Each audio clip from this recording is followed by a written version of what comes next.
In the busy, colorful city of Ibadan, where markets are alive with shouting traders and the smell of spicy food floats in the air, Zuri lived a life many could only dream of. She was the only daughter of wealthy traders, always dressed in fine clothes and driven around in her father's shiny SUV. People expected her to marry someone just like her, rich, polished and well-connected. But life had a surprise for her. One hot afternoon, her car broke down near a dusty roadside workshop. That's where she met Tay, a young mechanic with grease on his hands, a smile that could light up the street, and eyes full of dreams bigger than the sky. He wasn't rich, but he spoke with a quiet confidence that made Zuri curious. She found excuses to pass by his shop, and soon, their small talks turned into long conversations about life, dreams, and love. Tay would tell her how he wanted to own his own car company someday, and Zuri would laugh, not because she didn't believe him, but because she loved the way he believed in himself. He wasn't like the rich boys she knew. He worked hard for every naira, and he looked at her like she was more than just her father's daughter. Before long, they were inseparable. They shared roadside snacks, late-night phone calls, and stolen moments in quiet corners.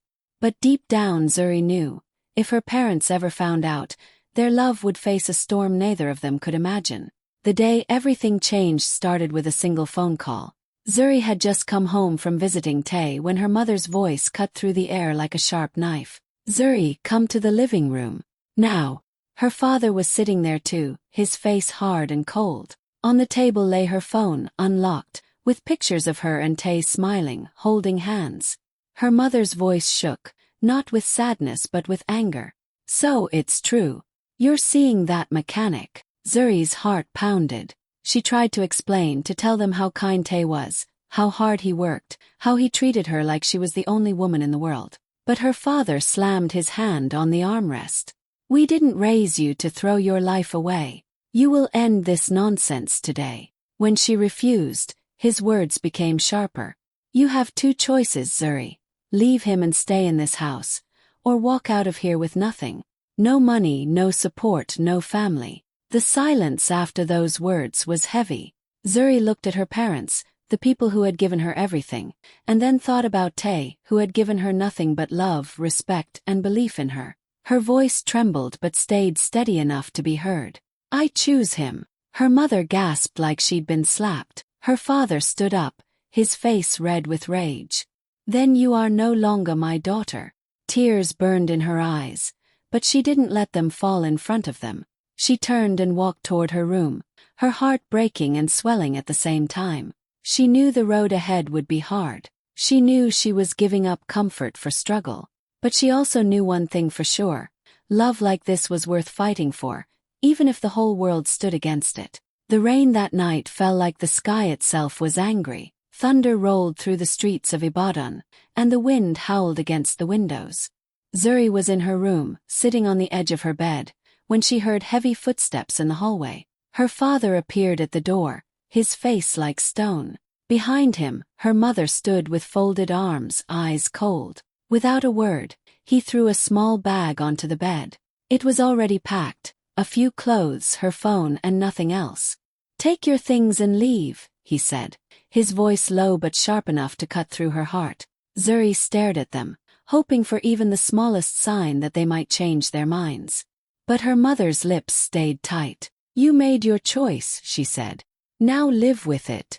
The sound of the rain seemed louder as Zuri walked out of the only home she'd ever known. The gate slammed behind her, the storm soaking her within seconds.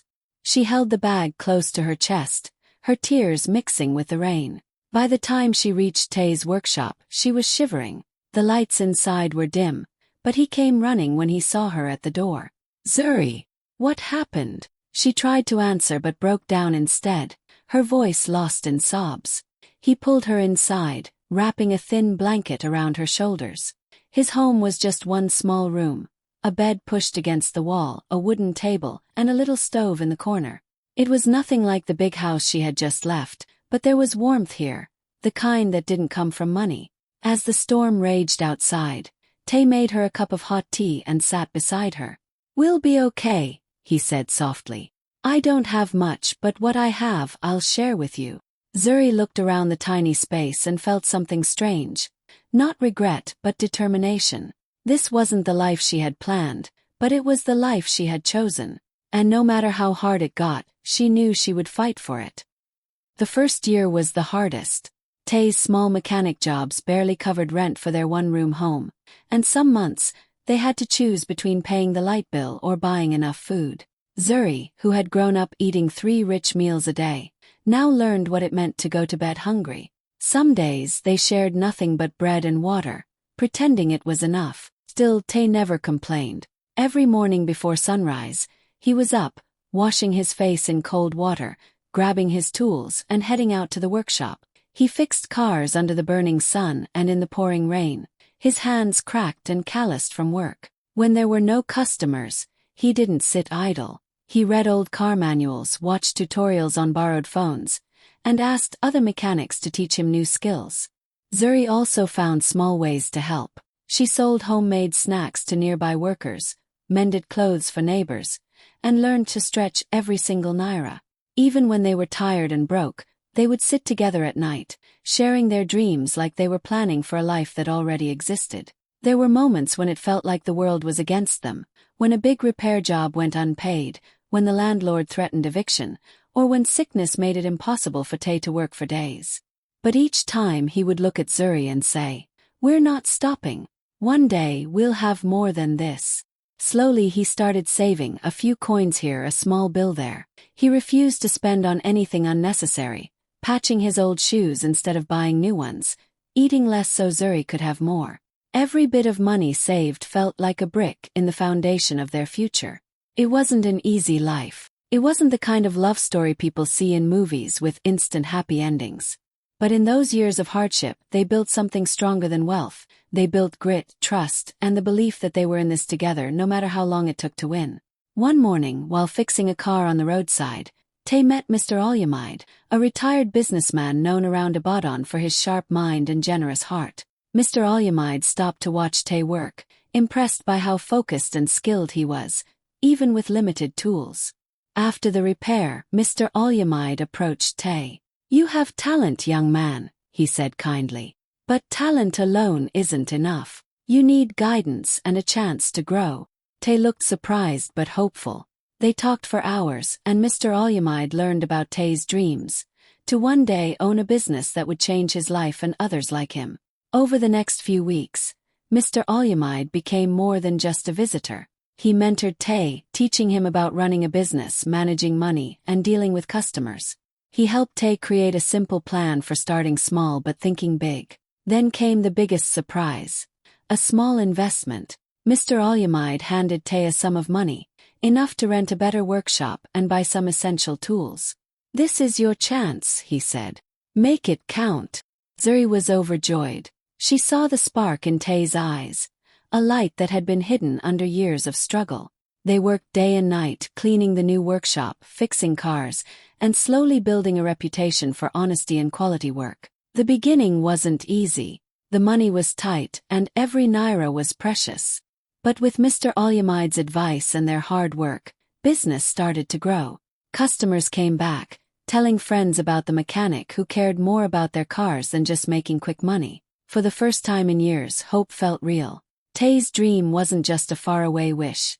It was becoming something tangible, something alive. And through it all, Zuri stayed by his side, reminding him that no matter what, they had each other, and that was the strongest foundation of all. This small spark of opportunity was the beginning of a new chapter, one that would change everything they believed about their future. Years passed, and what started as a small workshop slowly turned into something much bigger.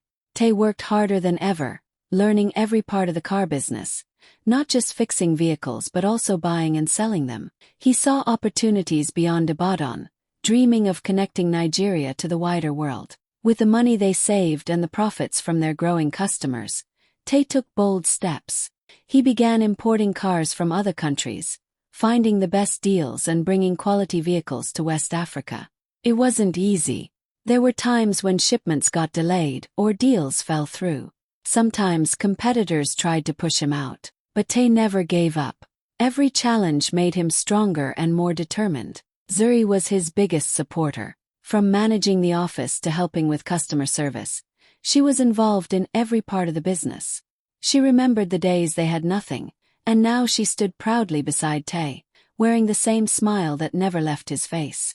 Together they built not just a company but a family, one that believed in hard work, honesty, and dreams. As the business grew, they hired more people, creating jobs for many young Nigerians who, like Tay once was, wanted a chance to rise. The small workshop that once held 2 dreamers became a busy office with employees, trucks, and shining new cars. Word spread fast.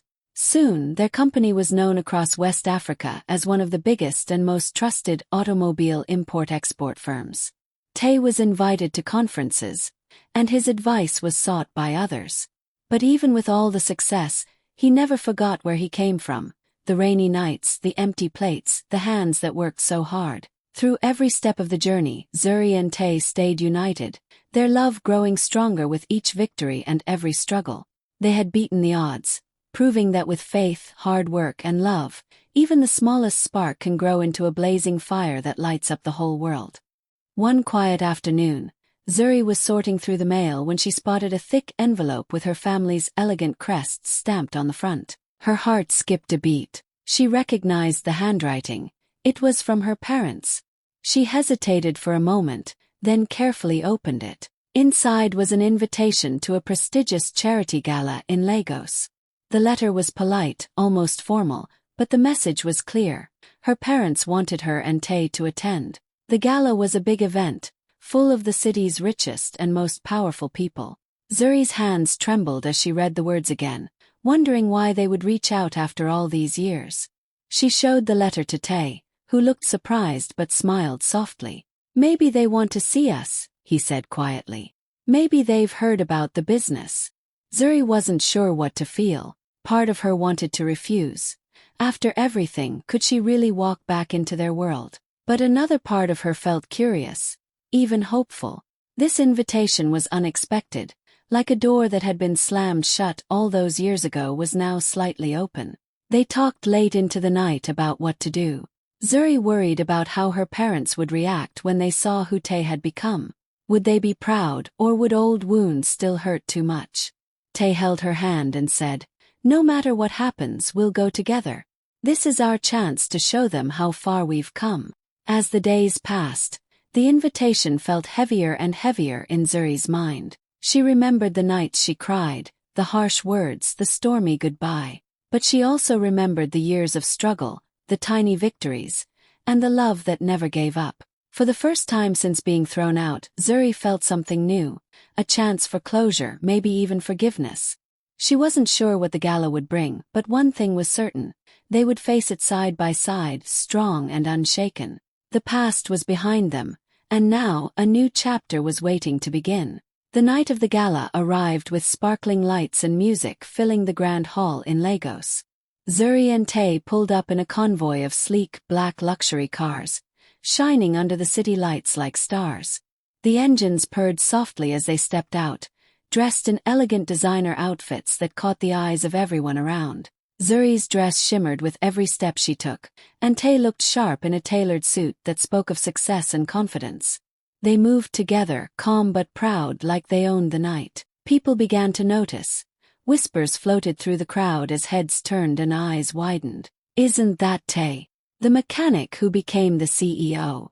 And that's Zuri, his wife, but wasn't she disowned?" Some stared in surprise, others in admiration, but no one could ignore them.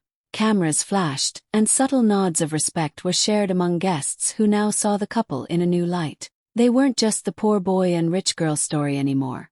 They were the power couple who had beaten every odd.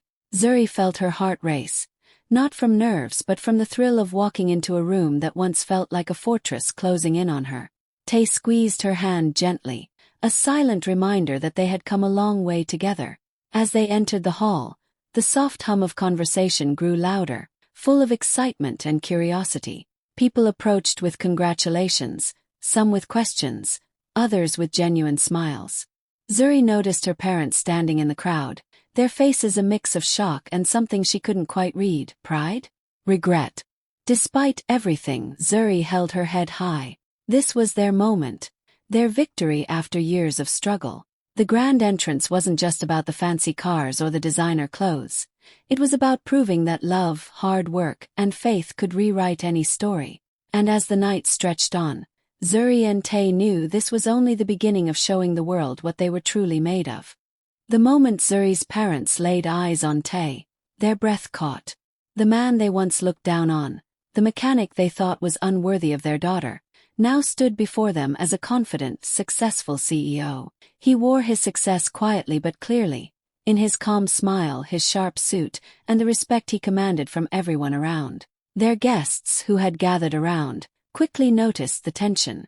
One by one, people approached Zuri's parents, offering warm congratulations. "You must be proud to have such a remarkable son-in-law," one said with genuine admiration. Another nodded. "It's clear he's worked hard to build something incredible." The praise filled the room, but instead of pride, Zuri's parents felt something heavier, a deep, gnawing guilt. They remembered the harsh words, the cold ultimatum, the night they threw their daughter out into the rain. They saw the woman who had once been their little girl, standing tall and proud beside the man they had once rejected. Her mother's hands trembled slightly, and her father's eyes looked away, unable to meet Tay's steady gaze. Inside, they wrestled with regret, realizing how much time and love they had lost because of their pride and fear. Zuri noticed the change too. She saw the flicker of sorrow in her mother's eyes and the tightness in her father's jaw. But she didn't speak or rush to forgive. Instead, she stood strong, her chin lifted, knowing she had proven herself in ways they never imagined. Tay, always humble, thanked people softly and spoke kindly, never gloating or rubbing their success in anyone's face. When he turned to Zuri, his words were filled with love and gratitude. "Thank you for believing in me when no one else did." That simple sentence echoed through the room, breaking through the walls of pride and regret.